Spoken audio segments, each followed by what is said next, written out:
Hello and welcome to this next class of Decoding PSIR through Answer Writing series. We were on a break for the past few days, but we are back now. As you know, in this series, we take up important questions that UPSC has asked in PSIR, discuss that topic in brief, and then try and write an answer. The objective of this series is simple: to make you master PSIR answer writing specifically. The reason being that there are a lot of recurring themes. There are some topics on which the UPSC keeps on asking repeated questions. So if you are already prepared with those answers, you will be in a very good position when you face the question paper in the mains examination. That is why we are back with class number 20. In case you missed on any of the earlier classes, you can check out all the videos on my YouTube channel. I'm giving the link of this playlist in the description of this video. Also, if you are new here, do hit the subscribe and the like button as well. Also, to help you further in your PSIR preparation, there are two initiatives that I've already started on my own app. First initiative is for those who are appearing for 2025 or later attempt.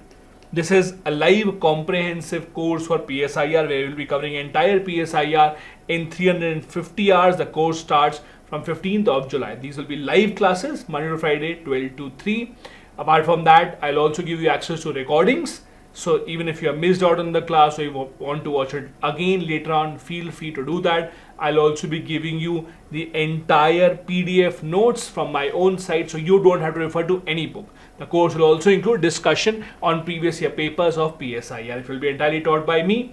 To register for this course, go to Google Play Store, search for my app. The name of the app is Harshmeet Study Circle, and download that and register for the course. Again, if you have any questions, feel free to get in touch with me. And if you don't have any questions, just want to register, this is the name of the app that you can search. Apart from that, those who are appearing for this year's mains, those who have cleared the prelims examination, for them, I've launched a PSIR test series come crash course. This is beginning 7th of July. It will have 10 total tests. Not just a test series, it will also be kind of a crash course where I'll be giving you additional study material so that you can revise quickly for all the important topics. Again, to register, go to Google Play Store, search for my app. This is the name of the app. If you want to get any information, feel free to contact on this phone number or on this email ID. Now let's see what is the question that we are dealing with today. Today, the question that we have taken up was asked in 2022. Short note question of 10 marks. The question was write on the Locke's social contract. So basically it's a short note question where you are given 5 topics. You have to write short notes on those 5 topics. It's a 50 mark question, 10 into 5. It's a 150 word answer that you have to write on Locke's social contract. Now, social contract theory is one of the most important concepts in PSIR. There are many thinkers who have given social contract theory. John Locke, there have also been Thomas Hobbes, there have been Rousseau. All of them prescribe to the social contract theory. However, all of them interpret the contract differently. For example, John Locke is the father of liberalism. He interprets this theory very differently as compared to Thomas Hobbes. Let's take a very simple idea of what is social contract theory. So these thinkers were thinking, or they were trying to come up with an answer, how was the first ever government formed? When the nature started, how was it decided that someone should become the king? How was it decided, let's have election, let's choose some people? There has to be a beginning to it. To answer that riddle, it was suggested that maybe a social contract was signed. Maybe all the people in the society came together, signed a contract and said that we are surrendering all our powers to one single person. You might call that person the king, you might call that person prime minister, president, whatever you want to call him or her. And that person will then rule over the country.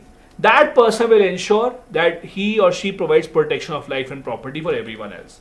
That in simple terms is social contract. Now, this social contract, as I said, is interpreted differently by different people.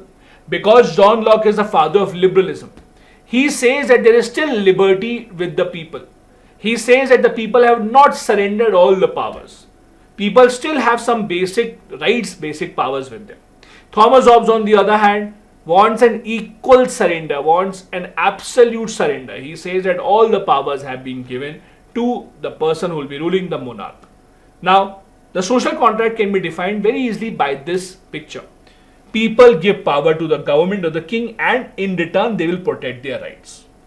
On the other hand, if they misuse the power, then the people have the right to replace or overthrow them as well. So in other words, John Locke even justifies overthrowing the government in certain circumstances, even justifies if there is a revolution against the ruler, because in that case the ruler might be misusing his or her power. The theory that John Locke gave was in second of his two treatises of government in 1690. He wrote two different volumes of the book. In the second volume, he gave his social contract theory. As I said, different from Thomas Hobbes, because Thomas Hobbes wanted proper surrender of power, but not John Locke. John Locke repeatedly said that human beings by default, by nature, are independent thinkers. They are rational, they can think what is good, what is bad about them, and they don't have to take orders on each and every small little thing. That is why he asked the government to respect people's right to life, liberty, property, etc. The individuals will form a government, but that does not mean that they have given up all the powers. Also, if the ruler, the monarch, is using the power arbitrarily, is misusing the power, then the people have the right to take it back from them. Locke held that the obligation to obey civil government under the social contract was conditional, means the fact that people should follow the rule made by the government is based on a condition. What is the condition? The condition is that their natural rights should be protected. For example, their right to life, their right to private property, only if these are protected by the government, then the person should follow the rules of the government. Otherwise, he or she is free not to follow the rules and regulations made by the government. So in other words, he gave a fundamental principle of political liberalism. That is, there is no subjection of power without consent. Only when people give consent, with consent give away their power, only and only then that power will be surrendered. Such decisions are made on behalf of the majority by legislature. Ultimate power lies with the legislature, but the people choose their legislature. So it is the people who will retain the powers, people will not give away their power. On the other hand, if the question would have been about Thomas Hobbes, then it would have been the opposite. He also believes in social contract theory, just that he believes that entire power, all the powers have been given away. This is what you need to know to write this answer. So again, the question was simple. Write a short note on Locke's social contract. We will just summarize whatever we have read so far. We will start by telling how Locke was a liberal scholar, well-known proponent of social contract theory, where he gave his theory according to him in the state of nature. Now, when you say state of nature, you mean nature before any government was formed. Our life before any government, before any king came into picture, how the life was, that was a state of nature. Humans were free, they were not bound by the rules of morality. Then they came together to come up and make a social contract and create a government of their own. Locke says that if there is a threat to life by one person, by another person, to anyone, breaking the law of nature by killing anyone else is considered as right in self-defense. Meaning that if your life is in danger, only in self-defense can you harm someone else. So in a state of war will emerge only if one person decides to revolt and gets involved in criminal activities.